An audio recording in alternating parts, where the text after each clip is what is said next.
매출과 이익이 미래에 줄지 않고 계속 성장할 것이냐, 가치평가를 해서 지금 가격이 싸냐, 이 두 가지가 결합돼야 돼요.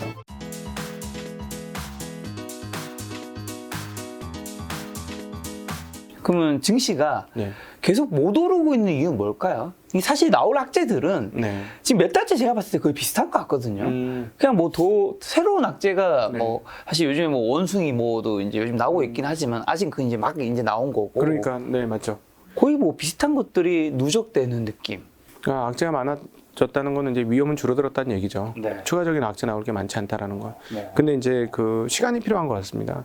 미국이 조정을 받은 지가 이제 겨우 5개월이에요. 5개월. 그 조정을 받을 때 항상 시간이라는 게 좀 필요하더라고요. 한국 같은 경우는 지금 작년 6월달 이후로 떨어졌어요, 지수는. 그렇죠? 그러니까 1년 떨어졌어요, 1년. 그러니까 꽤 오랜 기간 떨어진 것 같은데 왜 아직 못 오르냐? 미국 시장이 횡보 정도 수준은 해줘야 되지 않을까요? 예, 횡보 정도는 해줘야 되는데 걔네들이 이제 막 5개월 차, 이제 막 4개월 지나서 네. 1월 달에도 좋았지 않습니까? 11월 달에 최고 고점이었고 살짝 떨어지는 것 같더니 1월 달에 한번 고점 초기에 만들고 그다음부터 죽이기 시작했거든요. 그러니까는 아직 조정한 기간이 좀 짧기 때문에 얘들이 수습할 시간이 필요해요. 얘들이 정신을 수습할 시간이 필요하고 아마 그 6월 FOMC 회의가 지나고 나면 네. 그때부터 이제 수습에 들어가지 않을까? 6월 중순에 있죠. 네. 예, 6월 중순에 있으면 왜냐하면 이제 QT도 한다고 했잖아요. QT까지 한번 해봐야죠. QT까지 하고 났을 때 시장에 오는 충격이 어느 정도인지 그것까지 가늠해 보면 생각보다 충격이 크다 이러면 거기서 한 번 더 조정을 받을 테고 이미 우리 다 녹였네, 네. 선반영 다 했네 이러면 그때부터 이제 시장이 좀 편안해지겠죠. 그렇죠. 네, 시장이 좀 편안해질 거고 그리고 또 하나 6월달 FOMC에서 50bp 올리고 나면 이제 올릴 거는 7월달 50bp. 6월 달에 50bp 올릴까요? 네. 어떻게 보겠어요? 네. 50bp? 네, 거의 확실.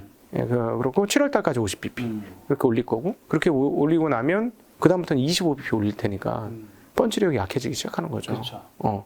물론 이제 또 변수는 연준이 제어할 수 있는 것과 제어할 수 없는 것 두 가지. 이거 중요하니까 이거 구분해서 보셔야 되고요. 네, 증시각도의 TV에 오시면 이거 보실 수 있습니다. 네. 갑자기 너무 반짝반짝 뜬금스레 감사합니다. PPL 간 것 같아요. 네, PPL 광고. 네. 증시각도의 TV면 이거 매일 하니까 보실 수 네네. 있는데 지금 연준이 할 수 있는 건 뭐냐면 그 수요에 의한 인플레이션 잡을 수 있어요. 그러니까 미국인들에게서 올라오는 인플레이션 네. 그것과 인플레이션 기대 심리는 잡을 거예요. 뭘로? 그렇죠. 금리 인상과 금리 인상. 긴축으로. 그치. 그걸로 잡습니다. 계속해서 명확하게 얘기하고 있어요. 근데 지금 연준 총재들이 쭉 하는 얘기에서 삐뚤삐뚤한 게 있어요. 이분들도 공급망은 어떻게 하지? 아, 그러니까요. 네. 이건 연준의 영역 바뀌잖아요. 그렇죠. 요건 영역 밖이에요. 네. 그래서 연준은 요 안짝 수요를 작살내려고 지금 작정을 한 것 같아요. 그래서 이쪽에서 인플레이션을 확실히 잡겠다 한 건데 공급망 문제는 지금 풀리지 않습니다. 근데 공급망 적체를 만들어내는 가장 중요한 이슈는 두 가지를 꼽으라면 전쟁과 그렇죠. 제로 코로나 정책 이거잖아요. 중국이죠. 예, 중국이죠. 그래서 이 문제가 언제 끝날지 모르겠어요. 그래서 만약에 이게 하반기에 네. 지금부터 줄어들지 않으면은 설마 확산은 안 되겠지. 설마 확산 전쟁이 더 확산될까요? 제 생각에 전쟁은 모르겠죠. 그래서 중국은 봉쇄는 뭐 네. 계속 할 수 있는 문제는 아닐 테니까. 네, 8월까지 할 것 같습니다. 일단 현재까지는. 왜냐하면 왜 8월을 생각하냐면 중국 애널리스트들이 하시는 말씀이 우리 제일 중국 쪽에서 정통한 애널리스트 김경환 애널리죠. 네. 하나 우리 회사 말고 하나 금투.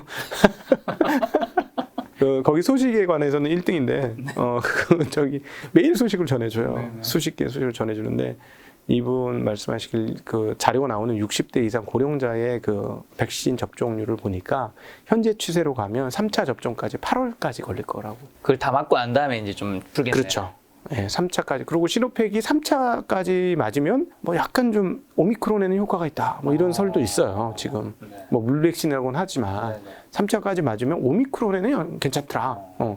그러면 그거가 이제 8월이기 때문에 중국의 제로 코로나가 그 만회되는 거는 이제 8월로 일단 상정을 하는 게 맞을 것 같고요.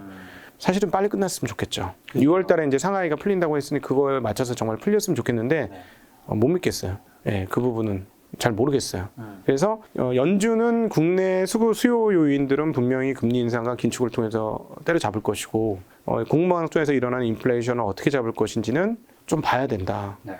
그러나 하이라이트가 더 커진다고 상상하기는 조금 어려울 것 같죠? 무슨 일이 어떻게 벌어질지 모르겠지만 그것까지는 어려울 것 같으니 그냥 현재 상태에서 이렇게 유지가 되다가 8월을 향해 갈수록 이제 좀 기대감이 올라오지 않을까라고 보시면 될 것 같아요. 그래서 만약에 이게 커지지 않으면 하반기에는 연준이 그동안 했던 행동에 대한 반사작용이 나오겠죠. 그래서 실제로 인플레이션이 조금 감안해지거나 이런 모습들이 나오면은 그게 보이면 이제 시장은 안심하겠죠. 그럼 6월에 금리 인상 50bp 하고 QT까지 했어요. 네. 증시가 또 떨어질 수 있잖아요.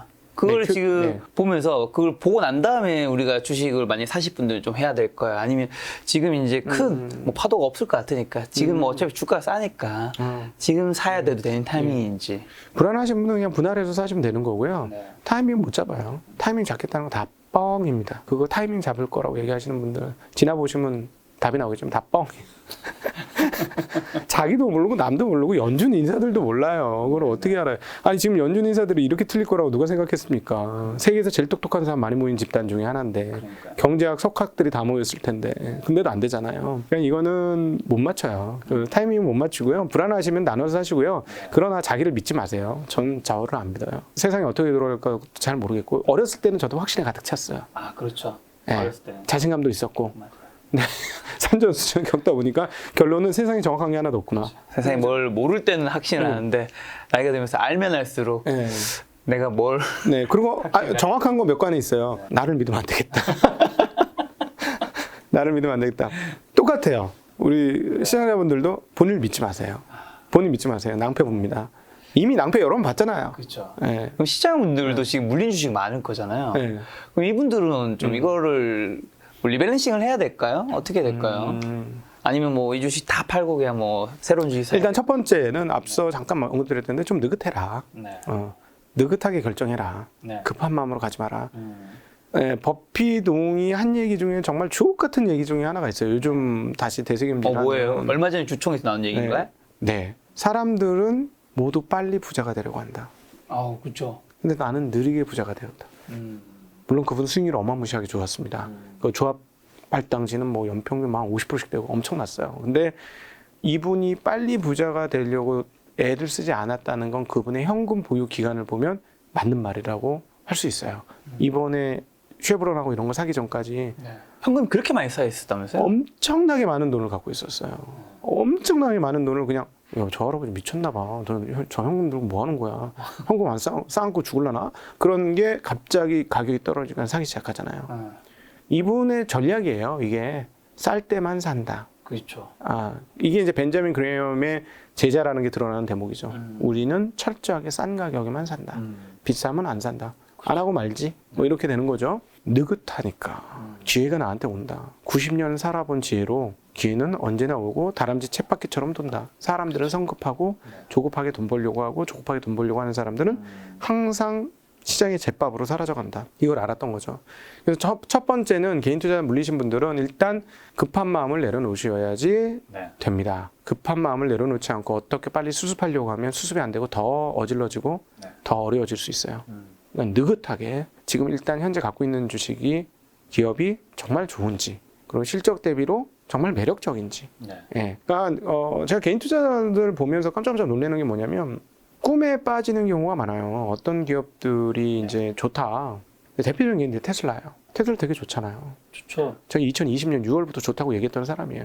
2020년부터 분석을 열심히 시작했어요. 1월부터. 한 5월까지 분석을 해보니까 큰일 났더라고. 모든 자동차 회사 다 망하게 생기더라고. 큰일 났네 이거. 빨리 이거 안드로이드나 iOS처럼 빨리 저거 받아서 써야 되겠네. 안 그러면 큰일 나겠네. 이런 생각이 들었을 정도예요. 그래서 제가 2020년 6월 달에 테슬라에 대해서 한번 얘기를 한 적이 있었는데 그때 굉장히 긍정적이고 강하게 얘기했습니다. 생각이 바뀌셨나요? 근데 그 이후에 정말로 빠들이 나타났죠. 그래서 요즘에는 제가 거기에 대해서 부정적인 얘기를 하면 수많은 공격을 해요. 수많은 공격을 당했고. 근데 저는 회사가 잘 나가는 것과 주식은 분간해서 생각하셔야 돼요. 회사가 잘 나갔다고 영원한 가치 부여, 무한정한 가치 부여를 할 수 있는 건 아니에요. 근데 거기서 착각을 하더라고요. 회사가 잘하고 있고 혁신적이고 세상을 바꾸고 있고 이런다고 무한정한 가치를 줘도 되는 것처럼 생각을 하는 거예요. 그래서 제가 그래요. 애플보다 좋아? 지금 현재 시점 애플보다 좋아? 그렇진 않죠. 현재 시점에서. 근데 미래 가치는 훨씬 더 좋을 거라고 생각하면서 밸류에이션을 애플보다 월등히 많이 주거든요. 그럼 애플은 못했어? 지금까지 애플은 못했나? 앞으로도 못할 건가? 애플은 세계에서 최고로 강력한 현금 창출 능력을 가지고 있고 그런 회사인데 이 정도 배수를 받는데 네. 그리고 지금은 애플도 이게 비싼 게 아니냐는 고민을 하는데 그럼 어떨까? 주식과 기업은 조금 구분해서 볼 수 있어야 되지 않을까? 라는 얘기를 해드리고 싶어요. 네. 안 그럼 다쳐요. 제가 제일 안타까운 건 다칠까 봐. 결국 다쳤죠. 다쳤는데 굉장히 좋은 회사라고 봐요. 그리고 혁신적인 기업이 2024년까지 무주공산이에요. 제가 보기에는. 왜 무주공산이냐면 또 이 얘기도 한 꼭지예요. 따로 한 꼭지인데 짧게 말씀드리면 네. 내연기관이 소프트웨어 엔지니어들을 구할 수가 없어요. 너무 비싸. 내연기관 월급 주면은 임원 월급 줘야 돼. 그 소프트웨어 엔지니어들 구하려면. AI 그런 거. 왜? AI 스타트업에서 잘해서 잘 팔리면 평생 먹고 사는데 내가 왜 내연기관 가서 월급쟁이해? 이런 분위기가 있어요, 실제로.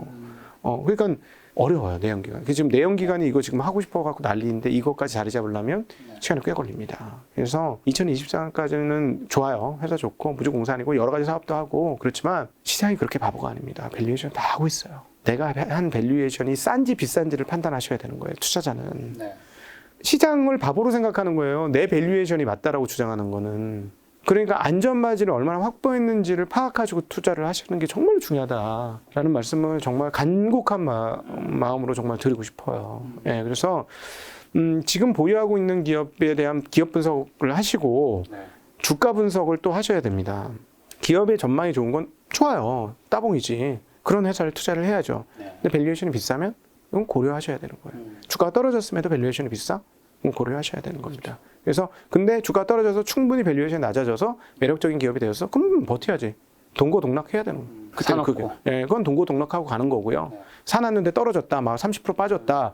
근데 회사 진짜 좋아, 이익도 좋고 매출도 좋아. 그럼 그냥 가는 거예요. 근데 내가 욱해서 잘못했어. 나 실수야. 이런 거는 고려해 보셔야 돼. 지금 이제 지원자님 말씀하신 거 이거 엉덩이를 앉아서 이제 버티려면 네. 얘네가 지금 안전마진이 어느 정도 확보가 돼야 되는 거잖아요. 네. 그럼 안전마진을 좀 구하는 뭐 방법이라든가 뭐 공식이라고 해야 될까요? 뭐 한 사례로 어떤 뭐 이건 예시로 종목이 등장해도 상관없고요. 시청자가 알아들을 수 있는. 주식을 선택하는데 네. 가장 중요한 것은 매출과 이익이 미래에 줄지 않고 계속 성장할 것이냐. 일단 첫 번째 매출이익이 우상향. 네, 하느냐. 그리고 지금 싸냐. 밸류에이션을 쳐봐서 지금 가치평가를 해서 지금 가격이 싸냐. 이 두 가지가 결합돼야 돼요. 네. 이 두 가지가 내가 갖고 있는 기업이 결합이 안 되면 고민해 보셔야 된다는 거예요. 네. 예를 들어서 시가총액이 1조인데 300억 벌어요. 비싼 거죠. 33배인데. 엄청 비싼 거죠. 비싼 거죠. 네. 근데 이 회사가 그 1조인데 300억을 벌었는데 그 회사가 다시 500억을 벌어. 그 다음 해에. 그러면은 이 회사는 PER 배수가 얼마인가요? 20배인가요? 네, 20배 아닌가요? 그래서 한국 평균 보면 2배나 비싸잖아요. 그럼 이게 비싼 건가요? 안 비싸요. 왜냐하면 300억에서 500억으로 70% 정도 영업이익 증가가 나온 거예요. 그러면 우리나라 웬만한 기업들이 영업이익 증가 그렇게 크게 나오지 않습니다. 안 나오죠. 네. 그러면 이런 기업은 20백원, 2500원 싼 거예요. 이익과 매출 증가가 있으니까. 근데 이건 아니에요. 200배짜리가 150배가 됐어요. 그건 조금 거리가 있어.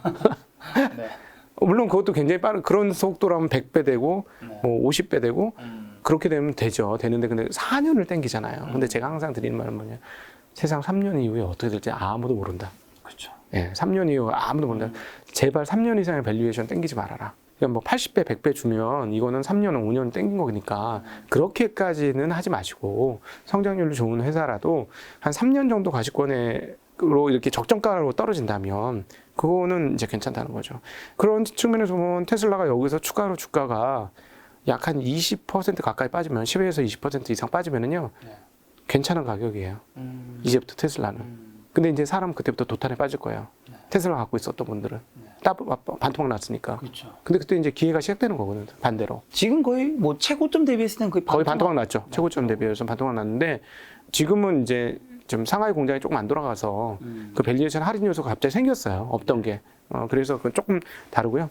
어쨌든 뭐 여기서 추가로 주가가 한 10에서 20% 빠지면은 테슬라 나 되게 좋게 생각하는데 못 샀어 하시는 분들은 이제 한번 천천히 고민을 한번 해보시는 시점, 분할 매수 시점 시작된 거 아닌가? 네. 뭐 이렇게 또 생각이 듭니다. 그러니까 그 성장률이 높은 회사들은 높은 배수가 타당하게 돼요. 그러니까 200배 되던 게 순식간에 내년에 100배 돼요. 이거는 괜찮아요. 그 다음에 50배 될 거 아니에요. 그 그 다음에 25배. 네. 이거는 정말로 빠른 속도이기 때문에 이런 것들은 한번 성장주는 이렇게 빠르게 성장하는 것들은 괜찮은데 근데 그게 정말 확실히 보여야 돼요, 대신에. 확실히. 네, 확실히 보여야 되는 거고 그다음에 그 안전바지는 이거죠. 그 사람마다 틀리긴 한데 이 회사가 재산이 좀 많아야 돼요. 네. 재산은 좀 많고 그다음에 들쭉날쭉 안 한 게 좋아요. 매출과 이익이. 그렇죠. 예, 들쭉날쭉 안 하면서 매출 이익 대비 주가가 싸다. 예를 들어 뭐 1조짜리 회사인데 매년 한 2,500억 벌어. 근데 내년에도 2,500억 벌어. 이런 건 안전마진이 좀 있다고 봐야 되겠죠. 근데 이제 소위 말하는 촉매가 터질 때까지 기다려야 돼요. 이건 기관은 못 기다려요. 근데 개인은 이거 기다릴 수 있어요. 네. 그래서 이런 개인의 장점을 잘 활용하셨으면 싶습니다. 아까 말씀해주신 테슬라의 회사에 대해서는 이제 지금 여전히 굉장히 좋게 보시지만 네, 주가는 다르게 보자라는 그럼요. 의미죠. 이게 약간 이제 나눠서 보자는 거죠. 그럼요. 그렇죠. 네. 굉장히 좀 중요한 거고. 호구 안 되려면. 네, 그렇죠. 자, 그러면 이제 테슬라 얘기 나와서 그런데 미국 기술주 중에서 네. 조금 지금 이제 투자해도 될 만한 그러면 회사는 어떤 회사들이 있다고 생각하세요? 이게 워낙 글로벌이니까 여기는 편하게 얘기하실 수 있잖아요. 저 미국 주식 아래서 잘 모르고 중국 주식에서 엄청 물렸는 사람이라 제 말을 믿지 마시고 메타는 가격 매력이 상당히 많아졌어요. 메타. 메타는 진짜 많이 떨어져가지고 네. 그러니까 페이스북은 성장 가치가 훼손이 많이 돼 있어요. 네. 지금 뭐 오큘러스가 얼마나 팔리는지도 모르겠고 네. 보편화되지도 못하고 근데 너무 많이 떨어져서 가격적으로는 좀 둔탁해지는 게 맞을 것 같습니다. 이 회사는 하방이 좀 단단해진 거 같고요. 하방은 단단해진다. 예, 왜냐하면은 그 오큘러스로 전환이 실패하더라도 몇 년간은 먹고 살 수 있는 체력을 갖고 있는 회사라서 이 정도 가격이면은 지금 뭐 아마 지난번에 계산해 보니까 16배 언더로 떨어졌던데 주가가 더 떨어졌으니까 아마 지금 14배 언더로 떨어져 있지 않을까 싶거든요. 그러면은 빅테크 기업 중에 14배도 안 된다? 계산 다시 해봐야 됩니다. 지금 제가 계산 안 해봐서. 뭐 괜찮은 것 같고요. 근데 올라가기에는 또 어떻게 보면 이 애플이라든가 구글의 그런 것들 때문에 이 네. 마케팅이는 타겟 마케팅이 맞아요. 잘 안 되고 하면서 좀 성장성이 좀 많이 어려운 부분들이 있잖아요. 맞아요. 그러니까 주가 빠졌죠. 네. 안 그러면 주가 빠졌을까요? 아니죠. 안 빠졌죠. 그래서 빠진 거니까 저는 메타 투자를 안 할 거예요. 왜냐하면 저는 외국 주식은 잘 모르니까. 근데 왜 메타를 말씀드렸냐면 안 다치는 거가 우선이라는 거죠. 덜 다치고 안 다치고. 그러면 언제나 한 번은 칼을 뽑을 수 있는 기회는 오니까 시장이 막 올라갈 때 메타가 가만히 있을까요? 덜 올라도 갈 거예요. 아마도. 그렇죠. 예, 그러니까 제일 덜 다치는 거를 잡는 게 저는 개인적으로 먼저 중요하다고 생각하고 주식은 먹는 싸움이 아니고요. 이제 장이 이렇게 좀 한 1년 가까이 조정을 받았으니까 이 말이 훨씬 더 와닿으실 텐데 안 다치고 안 깨지는 게임이에요. 이거는. 그럼 반드시 이겨요. 안 다치고 안 깨지면 시간이 지나면 먹어 있어요. 그 실제 경험이기도 한데 엄청 못하는 계좌가 하나 있었어요. 친인척 계좌 중에. 네.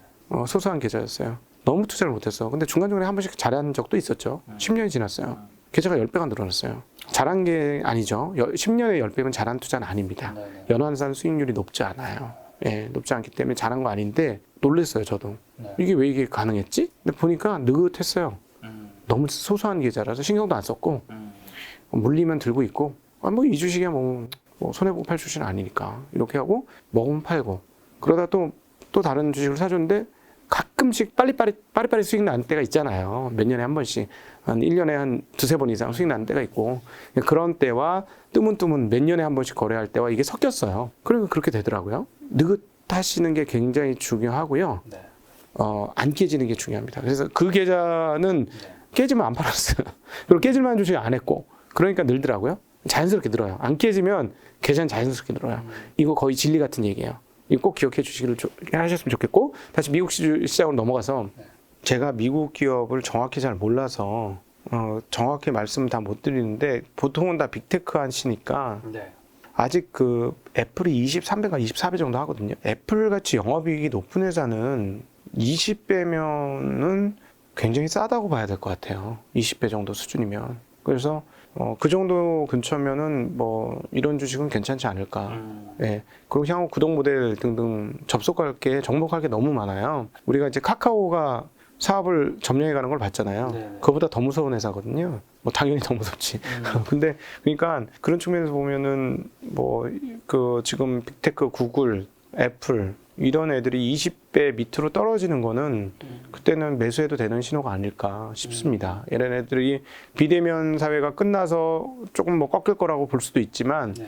이 기본적으로 소프트웨어를 다루는 업체들은 마진율이 워낙 높아서 우리나라 쉽게 얘기하면 PR 10배가 왜 그렇게 올해도 맨날 우리나라는 주구장창 PR 10배냐. 영업이익률 합산을 해보면 네.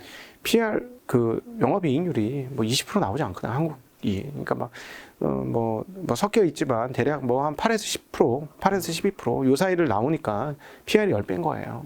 네. 만약에 우리나라 전체가 영업이익률이 뭐 한 15%, 20% 나오면 우리도 PR 20배, 30배 받아야 되겠죠. 근데 이제 미국 같은 경우는 그 영업이익률이 워낙 좋기 때문에 그리고 또 하나 특성이 자사주 매입을 좀 해주기 때문에 그렇죠. 제가 보기에 한 20배 정도면 네. 그렇게 겁을 안 내도 되지 않을까 하는 생각 갖고 있습니다.